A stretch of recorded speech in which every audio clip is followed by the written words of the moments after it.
ఆంధ్రప్రదేశ్లోనే పెద్దదైన greater Visakhapatnam municipal corporation పీఠాన్ని టీడీపీ జనసేన బీజేపీ కూటమి కైవసం చేసుకుంది. మేయర్ హరివెంకట కుమారిపై పెట్టిన అవిశ్వాస తీర్మానాన్ని కూటమి పార్టీలు నెగ్గించాయి. అయితే అవిశ్వాస తీర్మానం కోసం ఏర్పాటు చేసిన ప్రత్యేక కౌన్సిల్ సమావేశాన్ని వైఎస్ఆర్సీపీ బహిష్కరించింది. మరోవైపు పార్టీ మారినా కూడా కార్పొరేటర్ను కట్టడి చేసేందుకు విప్ జారీ చేసిన వైసీపీ వ్యూహం మాత్రం ఫలించలేదు. ఇక ఫలితంగా అవిశ్వాస తీర్మానానికి అవసరమైన 2.3 మెజారిటీని కూటమి సాధించడంతో గ్రేటర్ విశాఖపట్నం కూటమి వశమైంది. ఇదే అంశాన్ని గురించి మరింత సమాచారాన్ని మా ప్రతినిధి శ్రీధర్ అందిస్తారు. శ్రీధర్, చెప్పండి, వైఎస్ఆర్సీపీకి ఇది ఒక భారీ ఎదురుదెబ్బగా భావించవచ్చా? ఇక్కడ మనం చూసినట్టయితే వైఎస్ఆర్సీపీ ఏదో రాజకీయంగా ఉనికిని చాటుకునేందుకు చేస్తున్న ప్రయత్నాలన్నీ కూడా ఒకటొకటిగా విఫలమవుతా ఉన్నాయి. ఇక్కడ మనం చూసినట్టయితే తిరుమలలో ఈ గోవుల విషయంలో అయితేనేవి, ఇటు పలు మున్సిపాలిటీల్లో కొన్ని అంశాలు అయితేనేవి, ఇప్పుడు గ్రేటర్ విశాఖ మున్సిపాలిటీలో కూడా ఇక్కడ వైసీపీ చేసింది ఒక ఉనికిని చాటుకునే ప్రయత్నమే.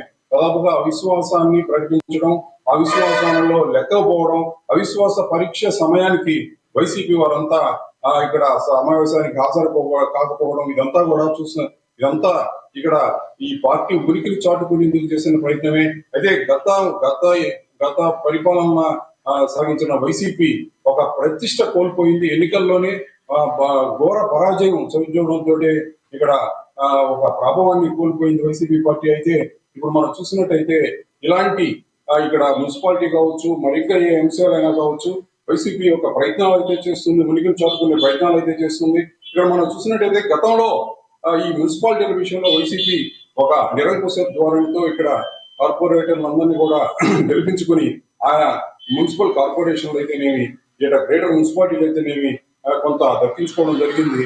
అయితే ఇప్పుడు కూటమి ప్రభుత్వం వచ్చిన నేపథ్యంలో గతంలో నిరంకుశత భావంతో దక్కించుకున్న ఈ స్థానిక సంస్థలన్నీ కూడా ఇటు కూటమి పక్షాన వహించడం, పక్షాన పటిష్టంగా నిలబడడం జరుగుతూ ఉంది. ఇక్కడ మనం ఇప్పుడు ఈ గ్రేటర్ విశాఖ విషయంలో కూడా వైసీపీ చేస్తున్న చర్యలను కూడా ఉనికిని కాపాడుకునే ప్రయత్నంగా చూడవచ్చు. ఇక్కడ మనం చూసినట్టయితే ఇక్కడ ఒక 74 మంది అయితే శ్రీధర్, ఒక రకంగా చెప్పాలంటే గతంలో విశాఖపట్నాన్ని రాజధానిగా, ఆర్థిక రాజధానిగా చేయాలంటూ విశాఖపట్నం ప్రజల అభిమానాన్ని చూరగొన్నాం మేము అని చెప్పి మాట్లాడుతున్న వైసీపీకి ఇది ఒక మింగుడు పడని విషయంగా భావించవచ్చా? ఏ రకంగా నెక్స్ట్ ఎలక్షన్లకు ముందుకు వెళ్ళేటప్పుడు ఏ రకంగా వెళ్తుందో అనుకోవాలి. ఇది పెద్ద ఎదురుదెబ్బగా భావించవచ్చా?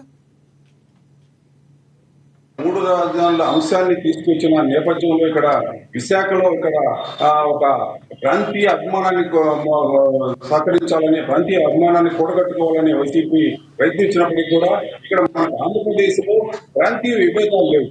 తెలంగాణ, ఇక్కడ ఆంధ్ర, ఈ విభేదాలు కూడా కేవలం కొంత రాజకీయ శక్తులు విచ్ఛిన్నం చేసిన పరిస్థితి.